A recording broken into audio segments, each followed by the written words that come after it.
Good morning class, this is your first online lecture of economics and as we were studying the unit 2nd of macroeconomics, that is money and banking, in our offline classes, and we have covered the topic of money, but in this video I will give you a revision of the topic money. So in this topic, the first topic is barter system. What is barter system? Barter system refers to the direct exchange of goods and services without the use of money. See what happened in ancient time, the money didn't came into existence. जब money existence में नहीं आई थी, जब money का evolution नहीं हुआ था, तब लोग क्या करते थे, वो डायरेक्टली गुड्स एंड सर्विसेज को एक दूसरे से एक्सचेंज कर लेते थे बिना मनी का यूज़ किए. कोई भी पर्सन जिसके पास सरप्लस में कोई प्रोडक्ट होता था, वो एक्सचेंज कर लेता था with another person who is having some product in excess. For example, if X is having wheat and Y is having rice, and X want wheat and Y want rice, then what they will do, they will exchange their excess of wheat and rice with each other. But the condition here is that both of them must have the product in surplus, and also both of them require the product that the person on the other hand is having. Like अगर X को भी rice नहीं चाहिए है, उसको कोई और product चाहिए है, तो वो बार्टर सिस्टम में एंटर नहीं कर सकता है, वो उसे एक्सचेंज नहीं कर सकता है Y से. इसमें ये कंडीशन है कि दोनों साइड पर सरप्लस भी होना चाहिए, सरप्लस प्रोडक्ट होना चाहिए, और उसके साथ साथ दोनों पर्सन को वो प्रोडक्ट की ज़रूरत हो जो सामने वाले के पास है. So, barter system is also known as CC economy. CC economy stands for commodity exchange economy. It is clear from this sentence that in barter system we exchange commodity for commodity. हम एक commodity के लिए दूसरी commodity को exchange कर लेते हैं. Now here comes some problems or difficulties of barter system. barter system में बहुत सारी problems और difficulties हैं. उसमें सबसे पहला है लैक ऑफ डबल कोइंसिडेंस. मतलब ऐसा ज़रूरी नहीं है कि दोनों पर्सन के पास कोई प्रोडक्ट सरप्लस में हो एंड हमें उसी प्रोडक्ट की ज़रूरत हो जो सामने वाले पर्सन के पास है. लाइक अगर मेरे पास राइस है and another person is having excess wheat, but I don't want wheat, I want some other product. So there is a lack of coincidence. जैसे ज़रूरी नहीं है कि दोनों साइड से के पास सरप्लस में वही प्रोडक्ट होगा जो अदर पार्टी को चाहिए है. Next is lack of divisibility. Lack of divisibility का मतलब है कि कुछ प्रोडक्ट्स ऐसे होते हैं जिनको हम एज अ होल यूज़ करते हैं, उनको हम पीसेस में डिवाइड नहीं कर सकते हैं. For example, if a person is having a horse, so हम हॉर्स को एज अ होल यूज़ कर सकते हैं. उसको पीसेस में डिवाइड कर देंगे तो उसका कोई यूज़ नहीं रहेगा. It will lose its identity. So इसमें लैक ऑफ डिविजिबिलिटी की प्रॉब्लम है. जैसे अगर I have a horse and I want rice as from one person and I want wheat from another person, so मैं horse को pieces में cut नहीं कर सकती हूँ to take two different products from two different persons. The next point is lack of measure of value. There is no common measure of value in barter system, as we know that all commodities do not have the same value. सब commodities की value अलग अलग होती है. Rice की worth अलग होगी, horse की वर्थ अलग होगी, वीट की वर्थ अलग होगी. तो हम इसमें कोई वैल्यू को मेजर नहीं कर सकते, हम डायरेक्टली बस एक्सचेंज कर लेते हैं. हम ये नहीं कह सकते कि कोई कॉमन टर्म मेजर नहीं है जिसमें हम अपने प्रोडक्ट की वैल्यू को मेजर कर सकें. And the fourth point is problem of store of value. Barter system में हम वैल्यू को स्टोर, परचेजिंग पावर को स्टोर करके नहीं रख सकते. लाइक हमारे पास मनी होती है तो हम रुपीज़ जो हम अर्न करते हैं हम उन्हें स्टोर कर सकते हैं कि हम फ्यूचर में कोई चीज़ परचेज कर सकते हैं. लेकिन यहाँ पर हम जो हैं वो वैल्यू को स्टोर नहीं कर सकते हैं, अपनी परचेजिंग पावर को स्टोर नहीं कर सकते हैं. एंड इसमें क्या है कि जो हम प्रोडक्ट्स ओन कर रहे हैं हमें उन्हें स्टोर करके रखना पड़ता है। अगर हम उन्हें प्रॉपरली स्टोर नहीं करते हैं तो वो स्पॉइल हो सकते हैं, डेप्रिशिएट हो सकता है हमारा स्टॉक। सो हमारी जो परचेजिंग पावर है वो स्टोर नहीं रह पाती है। हम कितना अच्छे से जो प्रोडक्ट्स हैं उन्हें स्टोर करके रखते हैं उस पर हमारी परचेजिंग पावर डिपेंड करेगी।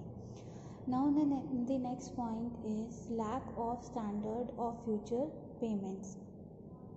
मतलब हम बार्टर सिस्टम में ये कोई सिस्टम नहीं है कि अगर हम जो हैं वो कोई प्रोडक्ट क्रेडिट पर नहीं ले सकते हैं, हमें उसी टाइम पे उस प्रोडक्ट के बदले में कोई प्रोडक्ट एक्सचेंज करना पड़ता है। यहाँ पर कोई भी फ्यूचर में पेमेंट करने का ऑप्शन नहीं रहता है।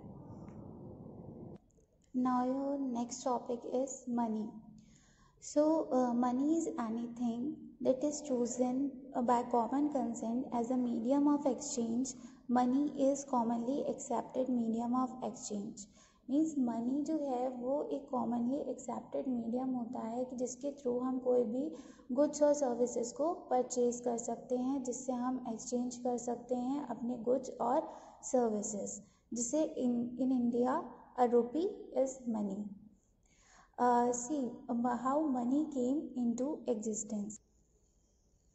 See, first of all there was barter system, but with the multiplicity of wants। मतलब लोगों की एक ही वांट नहीं होती है, लोगों को अलग अलग चीज़ों की वांट होती है। अगर हम व्हीट के बदले से प्राइस नहीं ले सकते हैं, हमें बहुत सारे प्रोडक्ट्स की ज़रूरत होती है, तो बार्टर सिस्टम इनएफिशिएंट रहा इस कंडीशन में। तो उससे क्या हुआ, मनी को एग्जिस्टेंस में लाया गया। सबसे पहले मनी के एग्जिस्टेंस में जो कॉइन्स थे वो गोल्ड और सिल्वर के इंट्रोड्यूस हुए in the form of money, and then the alloy matter was used, and after that paper money came into existence, and now we use electronic that money, that is e money, for any transaction, to conduct any transaction. So the basic purpose of money is to facilitate exchange। मतलब money का main purpose है exchange को facilitate करना। पहले जो था वो barter system में एक्सचेंज में प्रॉब्लम आ रही थी, तो मनी मीन्स कॉइन्स एग्जिस्टेंस में आए, फिर कॉइन्स के बाद पेपर मनी एग्जिस्टेंस में आई जो ज़्यादा ईजी थी to carry, and also the plastic money that is more convenient than paper money and coins। So now we will see the forms or the classification of money, that is the types of money। First is the full bodied money, the money whose value as a commodity for non-monetary purpose is as great as its value as money is known as full bodied money। मतलब वो money की जो intrinsic value होती है या फिर उसकी जो कमोडिटी वैल्यू होती है। कमोडिटी वैल्यू क्या होगी, जिस कमोडिटी से वो मनी बनी होगी उसकी जितनी वैल्यू होगी वो उस मनी की वैल्यू के इक्वल होगी, तो वो क्या कहलाती है, फुल बॉडीड मनी। जैसे ब्रिटिश टाइम में जो कॉइन्स 1 रुपी कॉइन जो था वो सिल्वर का बना होता था, तो जितनी सिल्वर उस कॉइन में लगा होता था वो इक्वल होता था 1 रुपीज़ के। मतलब 1 रुपी को बनाने में जो कमोडिटी यूज़ हुई है उसकी वैल्यू इक्वल है उस कॉइन के जितनी उसकी प्रिंटेड वैल्यू है एज वेल एज उसकी इंट्रिंसिक वैल्यू है। Second is representative full bodied money. Representative full bodied money का मतलब होता है, इसमें हम क्या करते हैं, मेटालिक कॉइन्स की जगह पेपर मनी का यूज़ किया जाता है, और जो मनी की फेस वैल्यू होती है वो उसकी कमोडिटी वैल्यू से ज़्यादा होती है। जो कमोडिटी उसमें इन्वेस्ट की गई है वो लेस होती है उसकी फेस वैल्यू से। थर्ड है हमारी क्रेडिट मनी। क्रेडिट मनी की मनी वैल्यू ज़्यादा होती है उसकी कमोडिटी वैल्यू से। लाइक इसके कुछ एग्जांपल्स हैं, like token coins of ₹1, 2, 5, these are all token coins, and representative token coins like that are made of paper and the demand deposits at bank। Now the fourth point is fiat money। Fiat money consists of all the money which is issued by the order of the government or the authority of the government. जितनी भी money government issue करती है वो सारी fiat money होती है.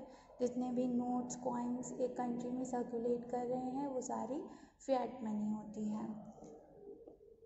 दी high powered money वो monetary base होती है किसी भी कंट्री का, और इसमें वो सारी मनी आ जाती है जो आरबीआई और गवर्नमेंट ऑफ इंडिया इशू करती है. इसमें हमारी जितनी भी करेंसी है, नोट्स और कॉइन्स, वो सब आ जाएंगे. कमर्शियल बैंक्स के पास जितने पैसे हैं वो आ जाते हैं, और कोई भी डिपॉजिट जो आरबीआई के पास है वो सब कुछ इसमें इंक्लूड होता है. And the last is the fiduciary money.